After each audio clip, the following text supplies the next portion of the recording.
Have reservation, can travel was a maxim for the wise last August bank holiday at King's Cross.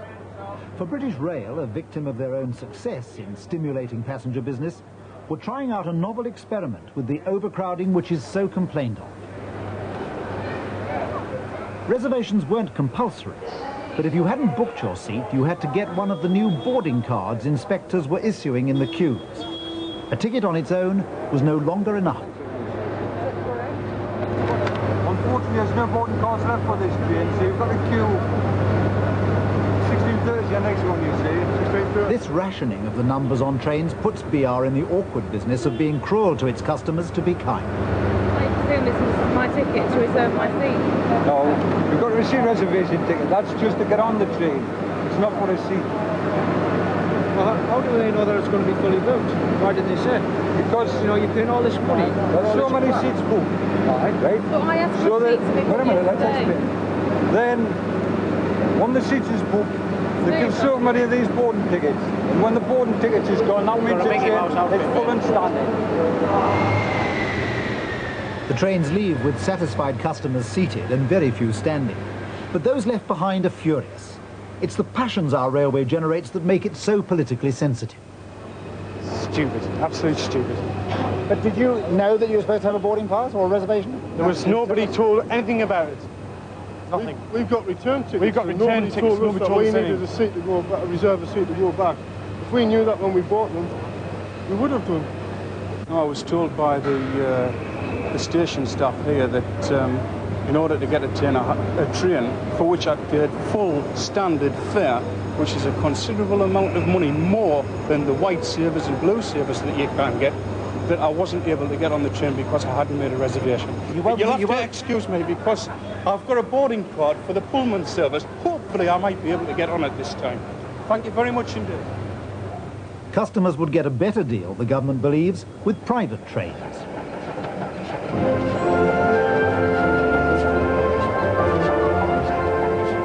Although the next election will decide whether the Tories get the chance to privatise the railway, even today there are private trains running on British Rail. Lovingly restored by preservation societies, these pre-war relics are being leased by a private firm out for profit.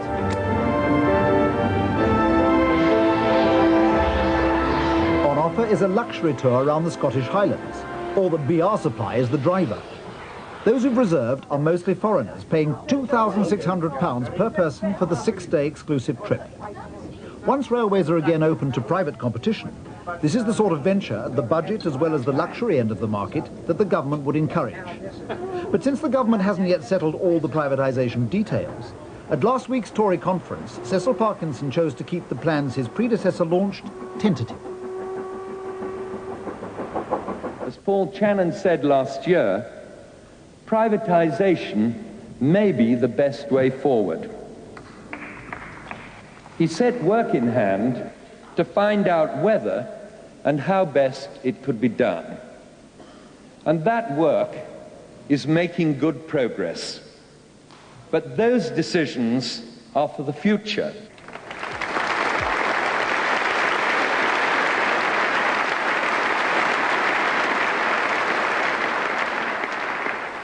What Cecil Parkinson kept back from last week's conference was that privatisation work is right on track. But because of the government's current difficulties, not least with water and electricity, rail has become the privatisation that, for the moment, dare not speak its name. Panorama tonight can disclose the radical approach ministers are taking towards rail privatisation, which, in the teeth of opposition from British rail management and unions, they're pressing ahead with. I'm myself very, very convinced of the argument that the more essential the industry, the more essential it is that it doesn't stay in the public sector. I've never accepted this assertion that if it's an essential industry, it must stay in the public sector. I don't think public sector industries are, in the end, run for the benefit of the customer. What we're seeing is an exercise in ideology. And I think the British public are becoming fed up with ideological exercises of that kind in relation to water, electricity, and now railway privatisation. And I think we'll give the thumbs down to it in 1991. As I choose kick off your shoes. Whatever its future, BR with this ad quirkily seeks affection for current improvements. There are new trains, they are comfortable, but for many, it's still a mirage. A typical evening on the intercity from Liverpool Street to Norwich. Typical also the new long-distance commuters, who are despairing because of sharp fare increases and chronically disrupted services.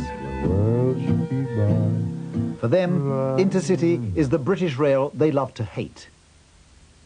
The experience of travel on this line is chronic. We're late every day. The buffet is filthy. You sit in the buffet and you feel as if you've been sitting on the pavement, you know, and you feel unclean. And I'm not satisfied. This particular line is Intercity's Cinderella line. British Rail accept it. Even commuters elsewhere laugh at you when you say this is the line you travel on. I would say it would be better if it were privatised. I believe if people like ourselves were running British Rail now, we'd all have been sacked. Because we just wouldn't be able to provide the service that the customers expect. Yes. Good evening, ladies and gentlemen. Can I ask those of you... Because its season ticket holders are so fed up, with delays exacerbated this summer by signalling failures, BR managers have arranged to answer complaints at a meeting in Ipswich. Considering it was a fine Friday evening, attendance was high, but so were tempers. Whatever one says about BR, one can't imagine many private companies daring to expose their managers to such an ordeal, especially before the cameras. It's been a rough summer, isn't it? It really has been very, very bad. There is no reason why you should be patient with us. At the moment, we've listened to two speakers who really haven't bothered to tell us the answers to any of the questions that have no doubt been raised. No. We don't know, for example, how much longer we are going to have to put up with a second-rate service for which we are having to pay an inordinate amount of money. We don't know, for example, whether or not management is ever held responsible for the incompetence that we have to put up with. Hear, hear. This year's 21% rise in long-distance season fares has aroused intense anger, and the demand now is to know whether the same increase is in store for them next January. This is where you're dead right, I'm going to duck out. You're dead right, I'm going to duck that one. And I'll duck it for two reasons. One is I don't know what the 1990 fares increase will be. And I will be totally honest with you. If I did know what the 1990s fares increase was going to be, I would not be in a position to tell you tonight anyway. This kind of fencing, however well-intentioned, was like a red rag to some commuters who ended up venting their frustrations at each other as much as at British Rail operating diesels on newly electrified lines. Now, it was nonsense to run diesels under the electrification from Colchester in 1952, and it's certainly nonsense to be running diesels under the electrification from Norwich after that investment, and it's even worse to be telling us that we should be paying for it, the electrification I mean, because we're not even using it. And have you also told that to your MP? Have you also made it clear? Yes. All right. You interrupt other people. Don't let me interrupt you for a change, then. We've had a lot from you already tonight, sir. Have you already told your MP that this government should be investing the same sort of money in its railways as most European countries do? That's right here. With more heat than light, the meeting ended with few questions answered. At that point, I'm going to close the public meeting by saying that I'm never going to chair one again. Thank you. BR's managers, who'd already compensated customers with free journeys, claimed it had all been worthwhile. The purpose of a meeting like this is it allows us to find out what the customers really think. It is valuable experience for us to find out what's really worrying them. They don't always come out with the things you expect them to come out with. So it's useful feedback for us. It allows us to demonstrate to them that we are actually thinking, caring management, that we're not actually faceless bureaucrats stuck in a building somewhere, and that's good for us. Further up the East Coast, outside Durham, a more persuasive demonstration that BR are getting there is the electrification of the main line to Edinburgh. This massive £400 million investment would have been a credit to any private company. It's proceeding a year ahead of schedule, and it's an example of the financial turnaround British Rail's achieved these past 6 years. Investment's been doubled, while under pressure from government, the taxpayers' subsidy's been halved, and even a small operating surplus produced. It's the result of dividing up the BR monolith into smaller and more responsive management sectors, and it's the pride of the departing British Rail chairman. I'm interested in managing the very best railway, both in this country and, so far as international opinion is concerned, the very best railway internationally. That's my objective, and I could see the way to do that was, in fact, to break out of the monolith, as you call it, and produce small units which will have an identified objective. They will be got bottom line responsibility, would have their own finances, their own authorities, and be held to account for it. It may look like one British Rail, but Bob Reid restructured it into sectors, each separately managed. There's Intercity, with virtually all the profitable expresses. Network South East, which in addition to London, reaches from the Wash to Dorset and makes a loss. Provincial sector, with the Sprinter logo, covers all passenger services in the rest of the country and makes a big loss. And there's Rail Freight, which has been profitable for a decade. And finally, there's Parcels. Bob Reid welcomes privatisation, but only if his sectors are kept together as one unit. A rare sight on the railway, a Conservative cabinet minister seeing the train business for himself and authorising modern trains for London. Since Cecil Parkinson was reshuffled at the time of the rail strike, the new Transport Secretary has been looking at BR's current structure and sees in it a ready-made model for sell-off. As Energy Secretary, Mr. Parkinson broke up the monopoly of the electricity industry. Now, although no firm decision's been taken, he sees the advantages for competition in breaking up British Rail. I suppose if you did break it up into separate companies, you'd get competition by emulation. You'd get smaller units, more accountable. For instance, Intercity has responded very well to becoming a separate business within British Rail. I think that you can, just from breaking down into smaller units, you can get great benefits. Rather than leaving it, say, within one monolith, like BR PLC? It's very difficult to get that same sort of identity of purpose in something quite so big, I would have thought. Every time you say, let's break it up, let's privatise it, you have to be clear what the objective is. If the objective is, well, let's have fun and see what we can do, well, that's one objective. It wouldn't be mine. Mine would be, let's find a better way of looking after the customer and running a highly competitive railway. The battle of the breakup of British Rail has been largely fought here at the Department of Transport, behind closed doors. Teams of government consultants have been wrangling over the options. There's been intense lobbying from Tory think tanks. There's been sharp input, too, from the Prime Minister's policy unit. Panorama's learned that the leading radical option now in ministers' minds is to break up BR into its separate sector businesses. Starting, say, with Intercity PLC or Rail Freight, each private company would be floated off, owning its track, its trains, and most important of all, its property assets in land and stations. It's known as the sector sell-off.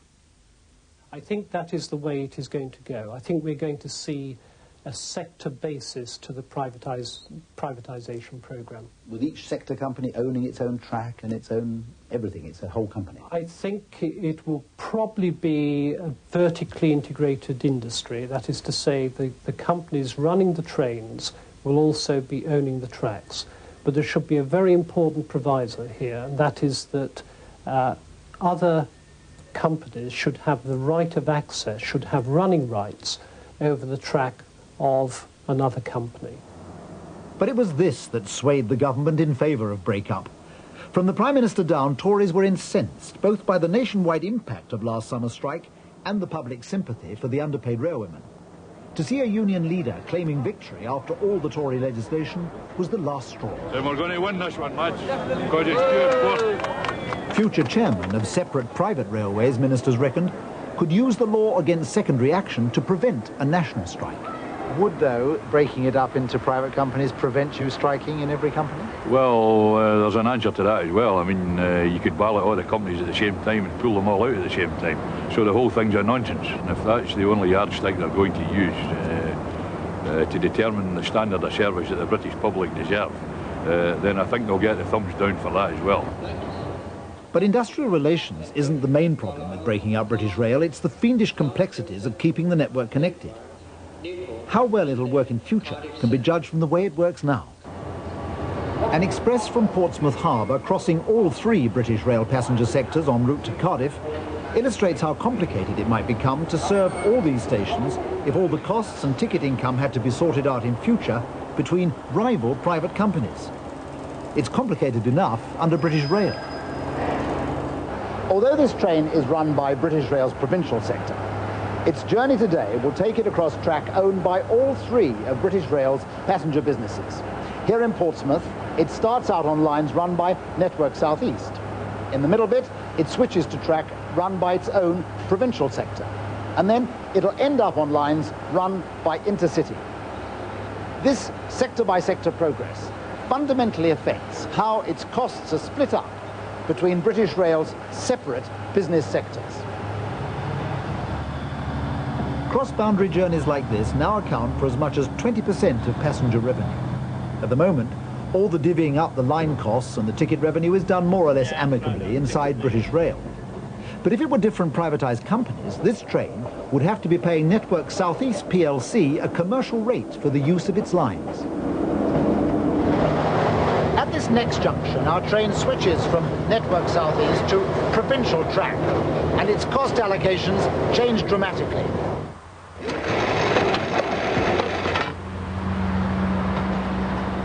Now our train's running on track belonging to its own sector. After privatisation, this would be the only part of the journey when it wouldn't have to pay another company for use of the track.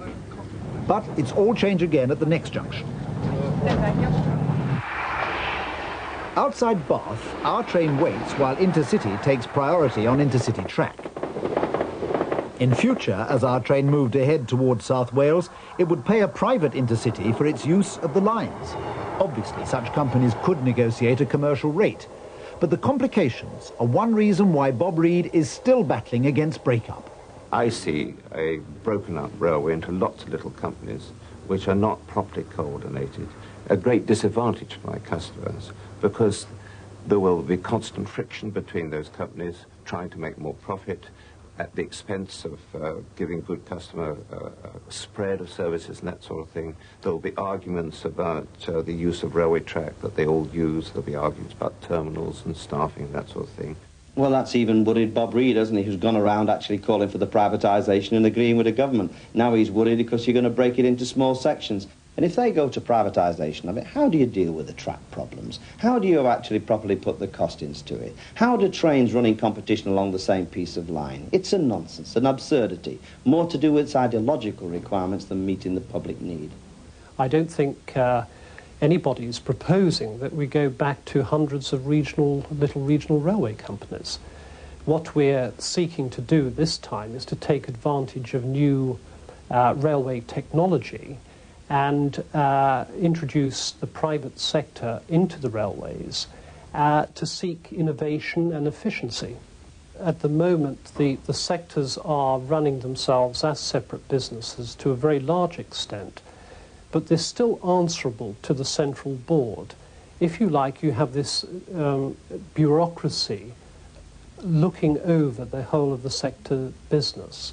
And I think the advantages of privatisation will be to simplify the bureaucracy and allow the sector managers and the sector directors to make their own decisions. And there's not much doubt which will be the first stop for investors.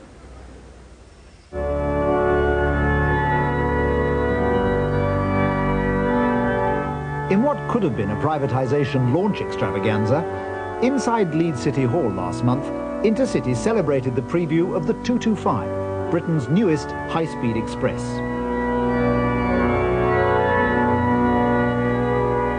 Now in service, it won't actually reach 225 kilometres or 140 miles an hour until new automatic signalling protection is installed in a few years' time. But although slower than French and Japanese super trains, Britain's 125s and now 225s are the fastest in the world over conventional tracks.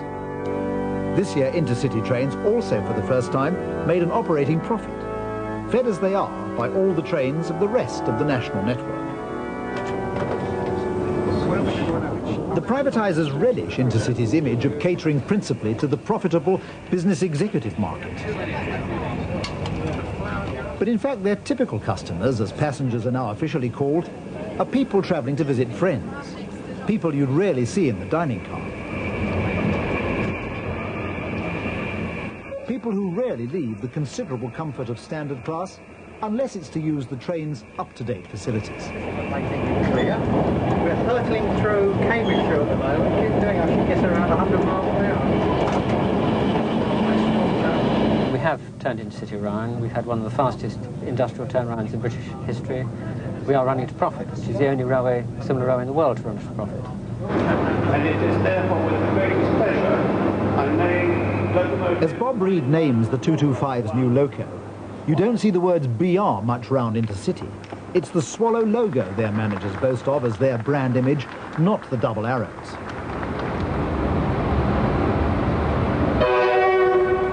This new loco is probably the first in British history to be named after a logo. Bob Reed is proud of Intercity's success, but he worries about disaggregating or breaking up the network when ministers say Intercity could be floated off as a PLC tomorrow. I think Intercity is a very good business, but I think it would be even better if the people who were in it had a share in it, owned part of the business they were working in, where we had worker shareholders. You know, I just think people could be even more motivated than they are now. But Intercity is a good example of what can be done. I agree. I don't, in fact, believe that Intercity is in a fit state to be floated off tomorrow, because it hasn't got a balance sheet, it's got no track record, it's not getting a proper return on its assets. That comes later. But I still think that there is a major problem in disaggregating the network. Intercity goes throughout. It's very dependent on being fed by good connections from the other sectors. If that's not held together, then each sector gets into difficulty. Network South East, covering London's commuters and beyond, would likely be the next passenger sector to be privatised. But would private companies be able to make any money? And what would happen to services for the long-suffering customers? On a typical morning on the North Kent line, recognised by BR to be one of its Cinderella commuter services, it's business as usual. Morning. Are we still running 20 minutes late? Yeah, at the moment. Yeah. Okay, cheers. We apologise. Line services this morning. While the South East's boom lasts, it's boosted passenger growth. But with staff shortages and shortage of trains, the service is a daily ordeal. I think we're finding more and more that the trains are getting more and more crowded. That's one problem we've got. Also, the trains on these lines tend to be the oldest and dirtiest, scruffiest trains. I think they must run on the whole network. I have a suit on, as you can see, and my cleaning bill is tremendous, really. The stench of the seats is unbearable after a while. I've just been on holiday for a week. This is my first week back, and my trousers are starting to smell already from the seats. Network South East derives a huge £900 million turnover from its passenger hordes. It's a bigger business than Intercity's and puts it almost in the top 100 British companies. Yet, like most capital cities, the Network South East peak passengers still need government subsidy if fares aren't to go through the roof. Commuters, particularly south of the Thames, have no real alternative to their trains. They're literally a captive market, which, after privatisation, would need protection. We've got an underground out this way, so trains are the only way we've got getting into work. So we're all totally dependent on the railway. You know, other Essex and they've got undergrounds. We've got no other way. Sometimes you get to work quite exhausted before you start. We need either better planned carriages, cleaner carriages, and if we have to stand, more room for standing, you know, instead of being wedged between people's legs all the time. Do you think it might be any better if the railway were privatised? I think so. I think it can only improve it. London's fare-paying millions are supposed to ease Network South East into breaking even in 3 years' time and so require no more government subsidy. But would that be enough to persuade the city that the capital's passengers could then generate a profit? What we're actually saying is we've reached the neutral position where we can just about live without the subsidy. We're within 8% of living without the subsidy. That doesn't mean that we can automatically give a huge return on the investment of the scale that the private owner would want. Network South East has mighty plans for the 90s, both new trains and new lines across London. Its director warns that giving it all on a plate to the private sector might invite exploitation. I think there would be a temptation to exploit the system. There's no doubt that commuters are captive in London for 3 hours in the morning and 3 hours in the evening. 80% of commuting into London is by rail, be it the Underground or be it Network South East.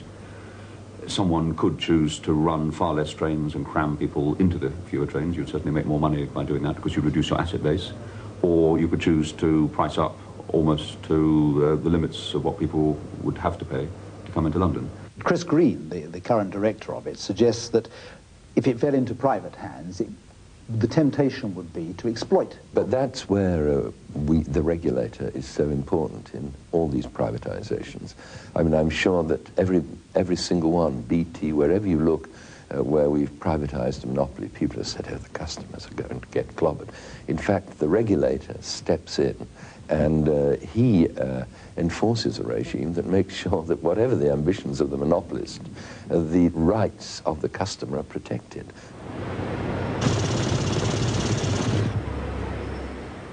In contrast to big city commuting, this is the social railway. It's rush hour at Gainsborough, a sizable town in Lincolnshire. British Rail asserted earlier this year that nobody used the trains to get to work. But Panorama found one, a young man on his way to a training course at Curtin Lindsey.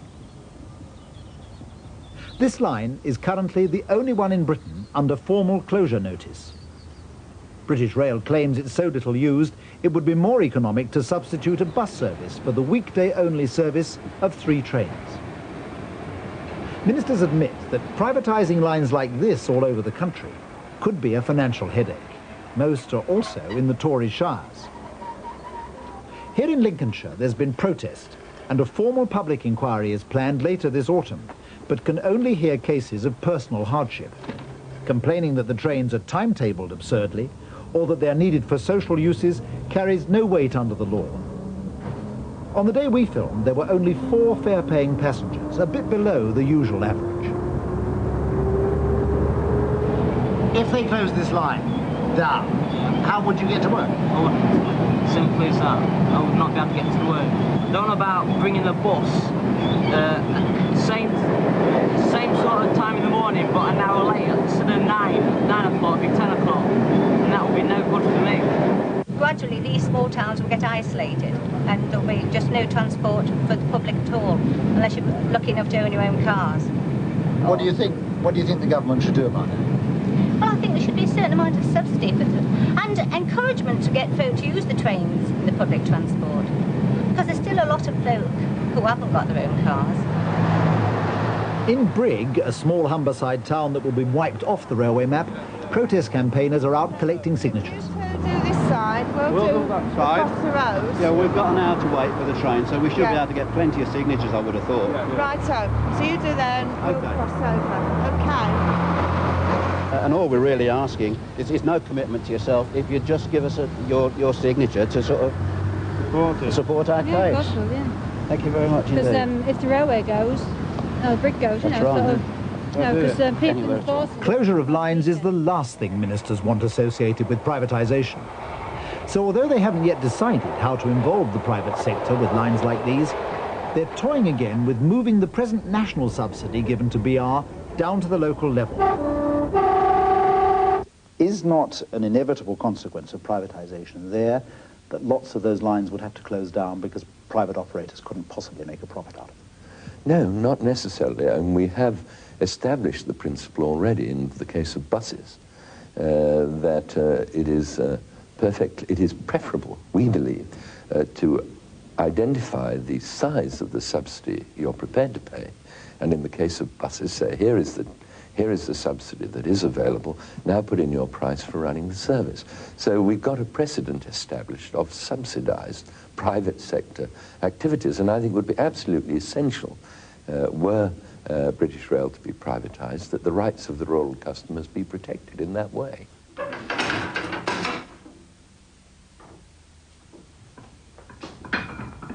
Lincolnshire is one of a number of county councils that's put money into the railway.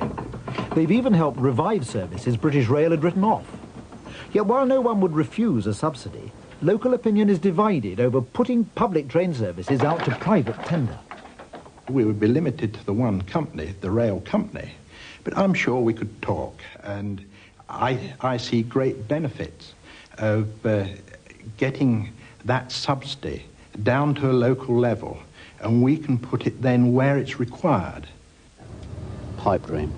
Don't think it could ever happen. If you put this particular rail system out to privatisation, I don't think anyone would touch it with a barge pole, to be quite honest. There's not enough money to be made in it. But you believe that the line should continue to be subsidised? Oh, yes. Forever? We're already subsidising transport. Every time a lorry goes on the road, or a bus goes on the road, or a car goes on the road, with the amount of money that has to be spent on road maintenance these days, we're already subsidising.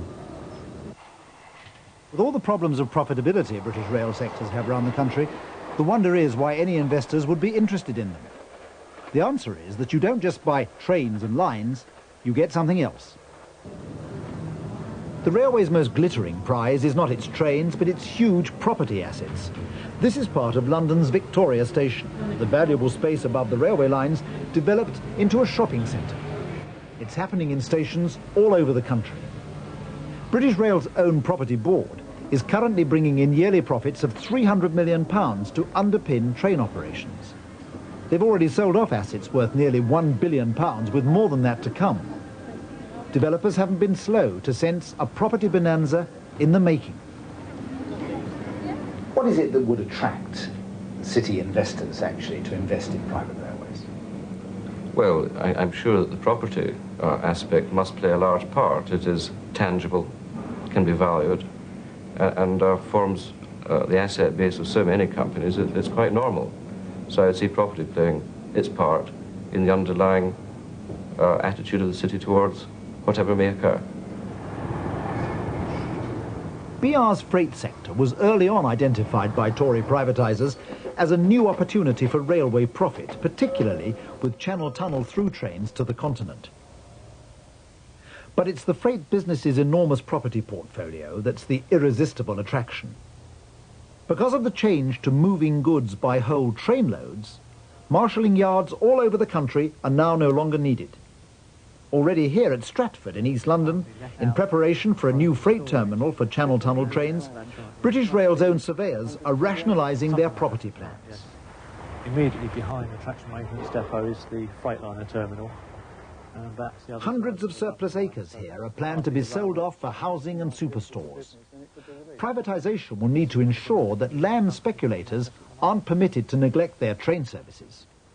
Private investors will be very attracted to making a lot of money. That means asset strippers will be in, not people talking about meeting the transport needs of a country. We've had 10 years of that, and I don't think it's been to our advantage. But Channel Tunnel development, which was the jewel in the government's private sector crown, has suddenly jolted the promise the Tories saw in rail privatisation.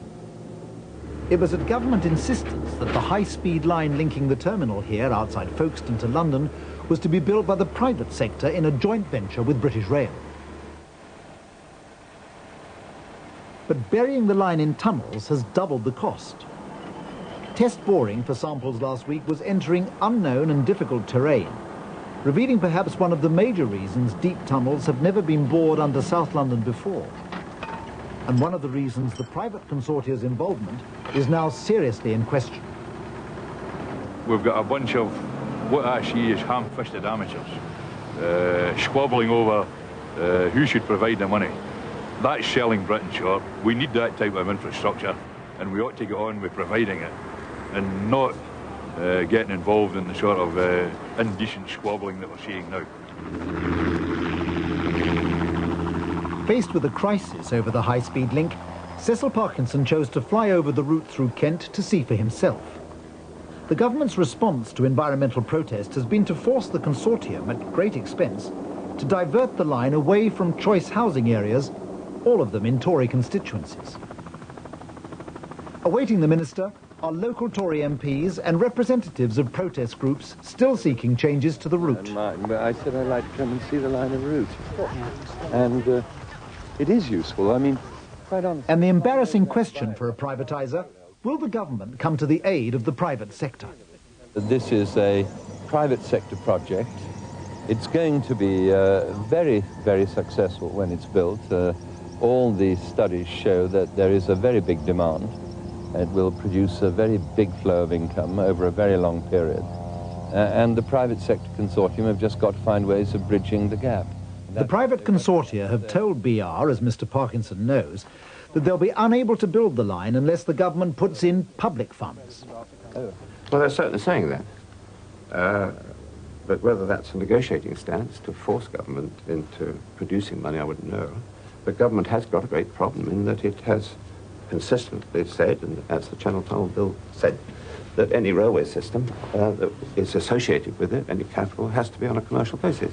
If it came to the point it was no high-speed link at all, and just the existing one, or the government would have to help, what would you do? Would you go then to their colleagues? The moment I answer your question, the negotiations between the two parties stop, and they then start focusing on how the government can be involved.